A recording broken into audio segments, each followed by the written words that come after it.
प्यारे बच्चों, आज कक्षा 9 की गणित की इस कक्षा में हम एक नया टॉपिक निर्देशांक ज्यामिति का प्रारंभ करेंगे।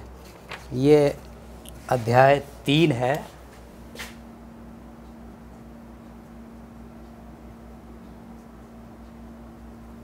रेने देकार्ते ने इस पद्धति को विकसित किया। एक फ्रांसीसी गणितज्ञ रेने देकार्ते थे। प्राचीन काल में कुछ लोग बिस्तर सुबह के समय में प्रातः काल में बिस्तर पर ही लेटे रहते थे। वही स्थिति रेने देकार्ते के साथ भी थी, परंतु ये रेने देकार्ते एक गणितज्ञ थे और वो इसके विषय में सोचते थे। वो कहते थे कि प्रातःकाल में लेटे रहने पर कुछ विशेष सूचनाएं और जिनके बारे में सोचकर उसके सही हल निकाले जा सकते हैं। तभी उन्होंने एक तल में एक बिंदु की कल्पना की और उसके लिए उन्होंने हल निकाला। उसी के आधार पर इसको कार्तीय तल भी कहा जाता है। उन्होंने इसकी खोज की, निर्देशांक ज्यामिति की। अब ये है क्या? देखिए, एक तल में दो लाइनें खींची जाती हैं, जिसमें एक को x अक्ष कहा जाता है और दूसरी को y अक्ष। मान लीजिए हमारा कागज़ का तल खड़ा है, तो जो हॉरिजॉन्टल लाइन है वो कहलाएगी क्षैतिज लाइन, भुज, जिसे x अक्ष कहेंगे, और जो वर्टिकल खड़ी लाइन है उसके कहेंगे कोटि, इसको हम y अक्ष कहेंगे। y अक्ष में क्या, देखिए इसके 4 चतुर्थांश बन जाएंगे जब इनको एक दूसरे को काटेंगे। तो पहला चतुर्थांश जिसमें दोनों ही मान जो हैं x और y के प्लस पॉजिटिव होंगे। दूसरा चतुर्थांश जिसमें पहला x का मान होगा, दूसरा y का, तो पहला मान जो है वो नेगेटिव होगा और दूसरा मान जो x का है वो y का है वो पॉजिटिव होगा। इसी प्रकार तृतीय चतुर्थांश में x का मान, क्योंकि हमारा ये मूल बिंदु है, मूल बिंदु से बाईं तरफ जो मान होंगे और नीचे की तरफ जो मान होंगे वो नेगेटिव होंगे, और दाईं तरफ और ऊपर की ओर जो मान होंगे वो पॉजिटिव होंगे। तो इसलिए तृतीय चतुर्थांश में x की वैल्यू भी माइनस की होगी और y की वैल्यू भी माइनस की होगी। इसी प्रकार चतुर्थांश में x की वैल्यू धनात्मक यानी पॉजिटिव हो जाएगी और y की वैल्यू माइनस हो जाएगी। इसी तरीके से हमने दर्शाया है इसमें plus plus minus plus minus minus plus minus. ठीक, अब इसमें हमें मान लीजिए किसी बिंदु की स्थिति ज्ञात करनी है। कोई बिंदु हमें दे दें 3, 7, इसको हमें दर्शाना, कैसे दर्शाएंगे देखिए हम। सबसे पहले हमारा ये x का मान होगा x और ये होगा y का। तो x यहाँ मूल बिंदु पे हम खड़े हैं, यहाँ पर इसके निर्देशांक 0, 0 होते हैं। मूल बिंदु के क्या कहलाता है? ओ मूल बिंदु।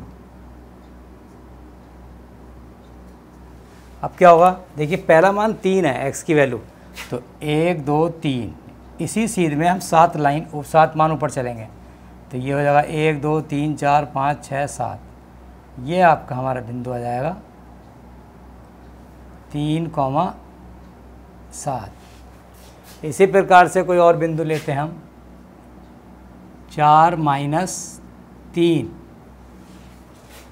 x की वैल्यू कितनी? 4। तो देखिए 1, 2, 3, 4, प्लस किया तो इधर चलेंगे, माइनस किया तो इधर चलते, तो यहाँ पर आ जाएगा 4, 4 के नीचे कुछ कितनी? 3, तो ये 1, 2, 3, इसी सीध में ये आ जाएगा 4, -3। मान लीजिए कोई और देते हैं -5, -4, तब इसमें x की वैल्यू -5 इधर चलेंगे, 1 2 3 4 5। अब 4 नीचे को चलेंगे, 1 2 3 4 आ जाएगा, यानी यहाँ पे हमारा बिंदु आ जाएगा -5, -4। अगर कोई बिंदु हम दे दें -7 और 6, देखिए ये दूसरे चतुर्थांश में आएगा। पहले x की वैल्यू -7, 1 2 3 4 5 6 7 ये आ गई, और 6 ऊपर चल लेंगे, 1 2 3 4 5 6। यहाँ पर हमारा बिंदु -7, 6। इस तरीके से हम बिंदु को दर्शा सकते हैं। अगर मान लीजिए कोई बिंदु हमें दिया हुआ 0, 5, तो 0 का मतलब 0 यहीं पर होगा, 5 प्लस का है तो ऊपर चलेगा, 1 2 3 4 5। ये हो गया 0, 5।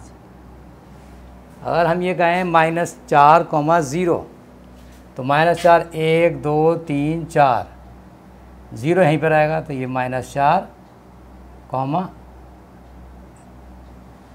0। अगर 2, -5, 2, -5, देखिए 2 आ गया, नहीं 0 पर ले ले कोई अक्ष पे ही, तो 2, 0 ले लें, 2, 0, 2 आ गया और 0 ये आ जाएगा ऊपर।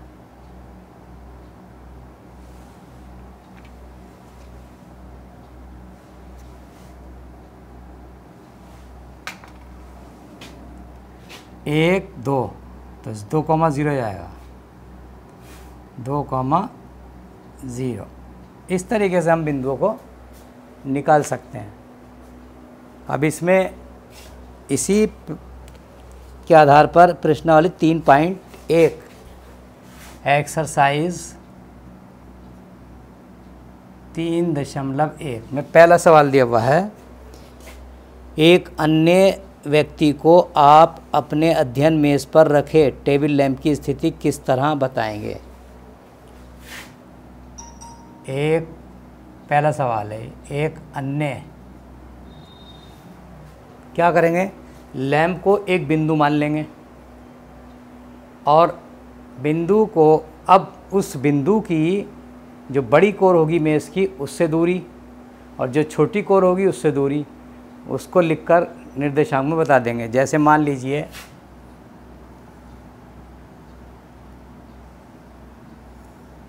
ये मेज़ है, यहाँ पर लैंप रखा हुआ, अब बड़ी वाली दूरी है गई और छोटी, तो अब लंबाई से दूरी माना 4 सेमी, चौड़ाई से दूरी माना 8 सेमी। ठीक है, तो अब ये दूरी हमारी कितनी, 4 है। अगर हम इसको x अक्ष मानते हैं तो क्या हो जाएगी, ये दूरी हमारी कितनी 8 और ये हो गए 4, तो हमारे निर्देशांक क्या हो जाएंगे, निर्देशांक लैंप के निर्देशांक, देखिए ये दूरी हमारी 8, -8, 4, क्योंकि यहाँ हमने मूल बिंदु मान लिया, ये इसके निर्देशांक 0, 0 मान लिए। तो इस तरीके से हम किसी भी चीज़ की स्थिति दर्शा सकते हैं। तो आज के पीरियड में बस इतना ही।